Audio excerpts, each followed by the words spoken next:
अस्सलाम वालेकुम रहमतुल्लाहि व बरकातुहू। आई होप कि आप सब लोग ठीक ठाक हैं। तो आज हमारा जो टॉपिक है वो है interaction design basics, chapter number 5। तो देखते हैं इसकी बेसिक्स क्या क्या हैं। डिज़ाइन किसे कहते हैं, व्हाट इट इज़, हम पढ़ेंगे क्या क्या। ये हमारे पास एक्चुअली इसका आउटलाइन है इस चैप्टर की। डिज़ाइन पढ़ेंगे, डिज़ाइन प्रोसेस पढ़ेंगे, यूज़र्स, डिज़ाइन में इंटरेक्शन में यूज़र्स किसको कहते हैं, सिनेरियोज़ क्या होते हैं, नेविगेशन क्या होता है, एंड आइट्रेशन एंड प्रोटोटाइप्स क्या होती हैं। सो फर्स्ट डिज़ाइन में हम क्या क्या पढ़ेंगे कि डिज़ाइन है क्या, इंटरवेंशन डिज़ाइन की कौन कौन सी हैं, गोल्स क्या होते हैं, डिज़ाइन के कॉन्स्टेंट्स क्या होते हैं। इसी तरह डिज़ाइन प्रोसेस में हम डिज़ाइन प्रोसेस जब होता है तो क्या होता है, क्या क्या करते हैं। उसके बाद यूज़र्स, जो इंटरेक्शन के यूज़र्स हैं वो कौन होते हैं और वो उनकी प्रॉपर्टीज़ क्या होती हैं। इसी तरह स्नैरियोज़ क्या होते हैं। Scenarios actually rich stories of design की हम पहले जो इमेजिनेशन माइंड में करते हैं उसकी बेस पे हम जो डिज़ाइन बनाते हैं उसको स्नैरियो कहते हैं, स्टोरी बेस्ड। उसके बाद नेविगेशन क्या होता है कि सिस्टम में हम कैसे नेविगेट करेंगे। लेट्स सी हम अगर कोई वेबसाइट बना रहे हैं तो वेबसाइट में पहले कौन सा पेज होगा, हम किस बटन पे क्लिक करेंगे तो किस बटन पे जाएगा, हमारी एक्चुअली नेविगेशन क्या होगी। अगर कोई साइन अप करता है, साइन अप के लिए क्लिक करता है तो कौन सा पेज शो होना चाहिए, ऑफ कोर्स साइन अप का पेज शो होगा। अगर साइन अप कर लेता है तो ऑटोमेटिकली लॉगिन होके होम पेज पे चला जाए, तो ये नेविगेशन है। सो नेक्स्ट क्या है, आइट्रेशन एंड प्रोटोटाइप्स। जब हम एक डिज़ाइन बना लेते हैं इंटरेक्शन का, उसकी आइट्रेशन क्या होती है, उसकी प्रोटोटाइप क्या होती है, ये भी देखेंगे हम। तो चलें स्टार्ट करते हैं। Interaction and intervention. Design interactions not just interfaces. जो इंटरेक्शन डिज़ाइन हम करते हैं वो जस्ट सिर्फ इंटरफेस नहीं होता, बल्कि not just the immediate interaction, आप दरमियान में इंटरेक्शन भी नहीं होता। दरमियान में इंटरेक्शन क्या मतलब है कि आप किसी चीज़ से इंटरेक्ट करते हैं और वो फर्दर जो चीज़ है वो आगे मेन सिस्टम से इंटरेक्ट करती है, तो उसको कहते हैं इंटरमीडिएट, सॉरी यहाँ तो है इमीडिएट इंटरेक्शन। इमीडिएट इंटरेक्शन का मतलब ये है कि आपने किसी चीज़ के साथ इंटरेक्ट किया और वो फ़ौरन आपको फीडबैक दे दे, तो ये आप कहते हैं इमीडिएट इंटरेक्शन। अब इसमें एग्जांपल उन्होंने दी हुई है स्टेपलर इन ऑफिस में आपने स्टेपलर देखा है, वो भी आपके पास डिज़ाइन इंटरफेस है। Technology changes interaction style. अब टेक्नोलॉजी के साथ साथ आपका इंटरेक्शन स्टाइल चेंज होता रहता है। कैसे? अब पहले आपके पास क्या था, मैनुअल क्या चीज़ थी, राइट प्रिंट स्टेपल। अब अगर आपने क्या करना था, आप फोटोकॉपी निकालते हैं कोई भी चीज़, आप यहाँ कोई भी चीज़ आपने स्टेपल करनी है तो आप क्या करते थे, पहले कंप्यूटर पे यहाँ पे कोई चीज़ राइट करते हैं, उसका प्रिंट लेते हैं और फिर स्टेपल करते हैं, ठीक है, फिर राइट फिर प्रिंट स्टेपल। अब इलेक्ट्रिक अगर देखें तो इलेक्ट्रिक में आपको खुद से स्टेपल करने की ज़रूरत नहीं है। आप क्या करते हैं, राइट करते हैं, प्रिंट करते हैं, स्टेपल खुद ही कर देता है, ठीक है। यहाँ राइट करते हैं, प्रिंट करते हैं और लास्ट में उसको स्टेपल कर देते हैं जब सारे पेजेस आपके पास निकल आते हैं, ठीक है। So designing intervention not just artefacts.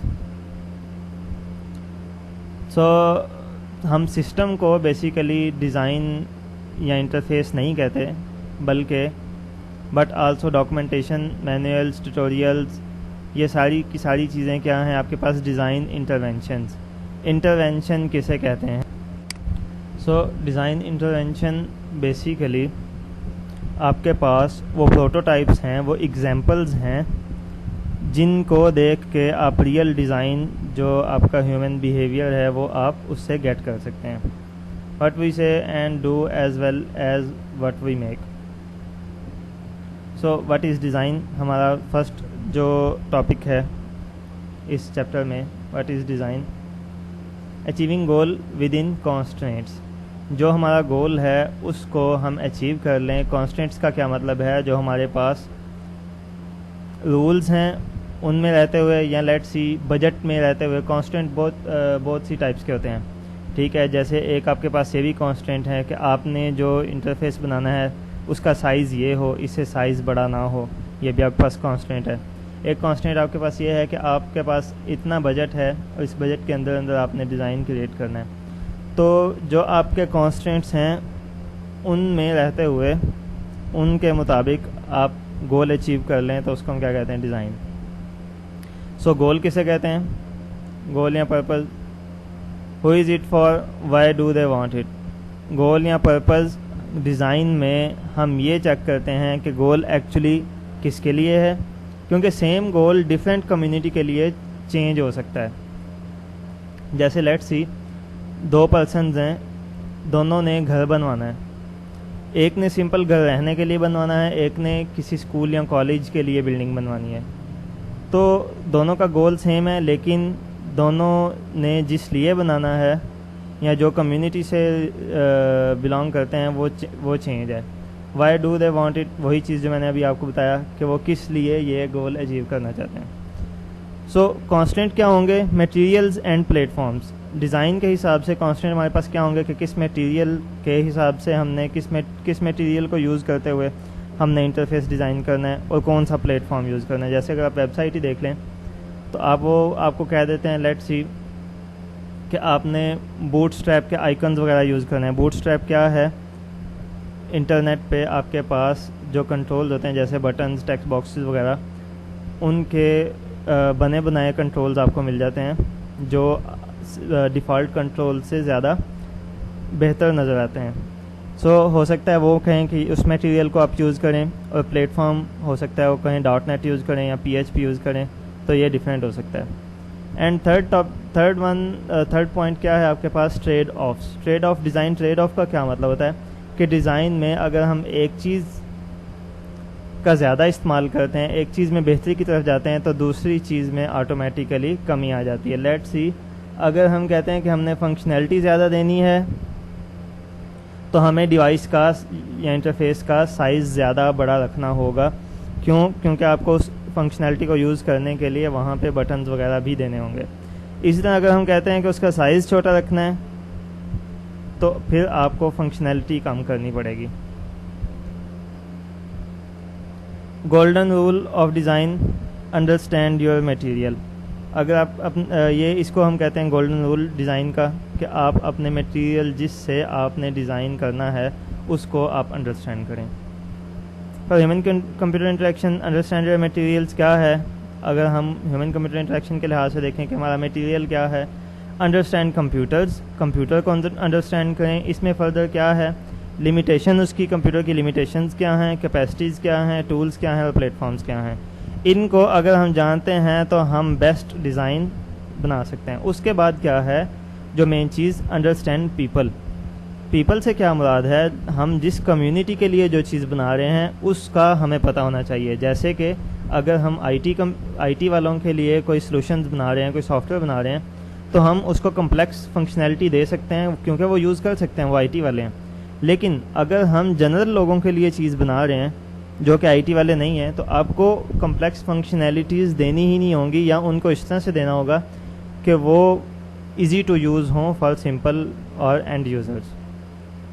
तो ये आपका है अंडरस्टैंड पीपल। साइकोलॉजिकल, उनकी साइकी क्या है, सोशल एस्पेक्ट्स से ही जो मैंने आपको बता दिए हैं, और आखिर में ह्यूमन एरर, कि ह्यूमन एरर अगर करे तो उसके पास उसका वे हो कोई उसको एरर को ठीक करने के लिए। लास्ट वन पॉइंट क्या है, एंड देयर इंटरेक्शन। जो कंप्यूटर्स और ह्यूमन है उनका आपस में इंटरेक्शन, उसको भी आपने अंडरस्टैंड करना है for better design of interaction.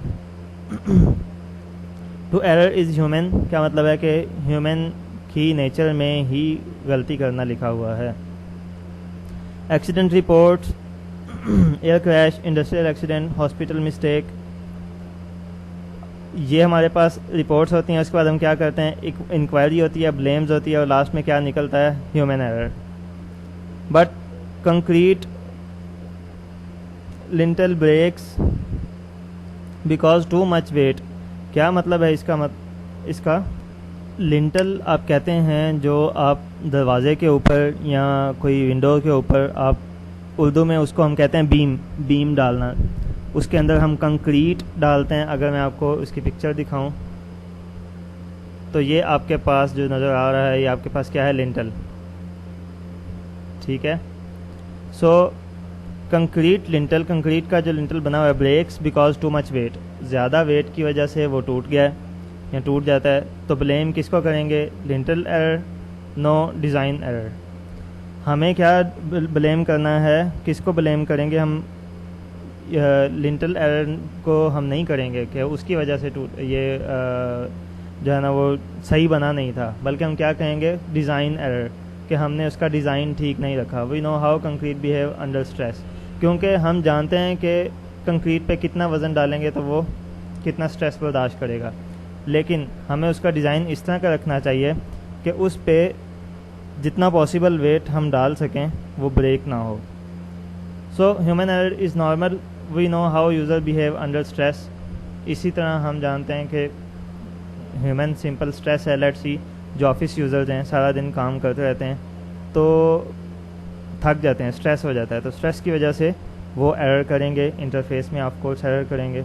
तो उसके लिए हम क्या करेंगे? डिज़ाइन इस तरह से बनाएंगे कि अगर उन्होंने एरर कर दिया है तो एरर से जो नुकसान हुआ है वो आप अनडू कर सकें। जैसे लेट्स सी आपने गलती से कोई चीज़ डिलीट कर दी, कोई आपने ट्रांजैक्शन कर दी गलती से, तो वो आपकी रोल बैक हो सके या आप अनडू कर सकें। Treat the user at least as well as physical materials. क्या मतलब है कि जिस तरह हम physical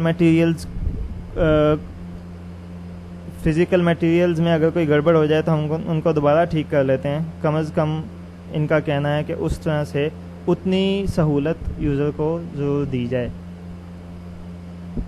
so central message, process of design. Next हमारे पास टाइटल क्या है?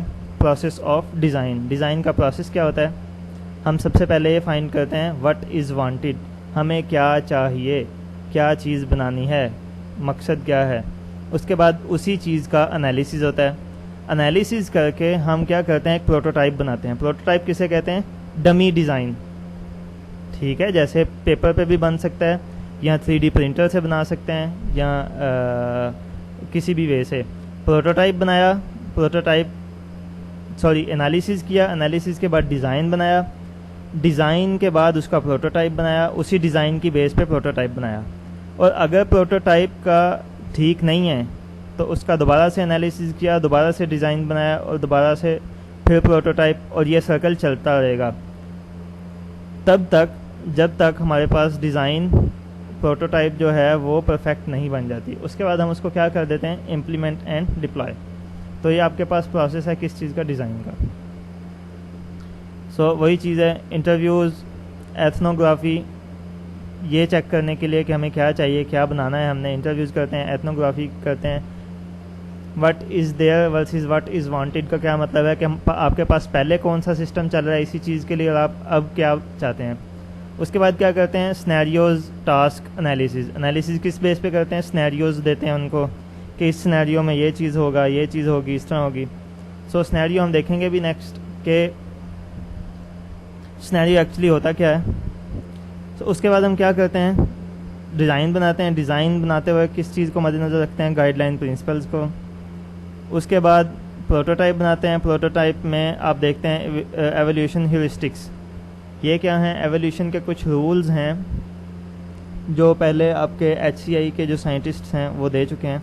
उनके मुताबिक हम इसका एनालिसिस करते हैं कि क्या ये ठीक है जो प्रोटोटाइप हमने बनाई है।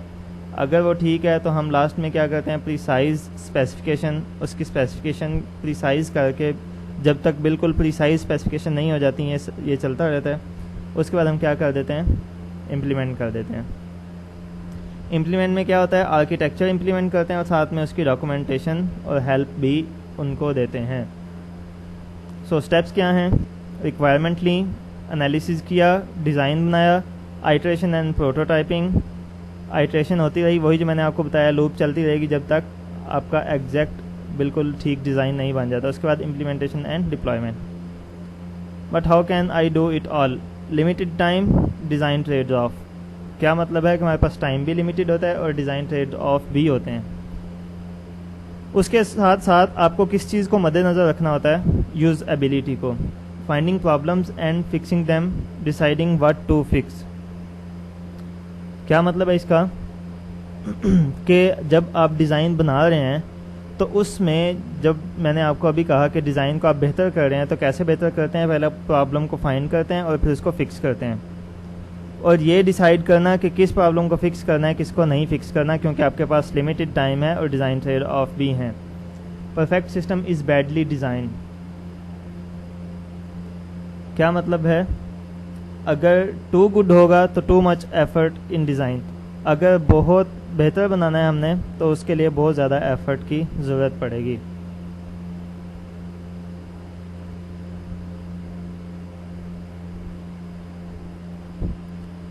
सो आज तक के लिए इतना ही। नेक्स्ट लेक्चर में हम यूज़र फोकस, पर्सोना, कल्चरल प्रॉब्स, ये सारी चीज़ें देखेंगे।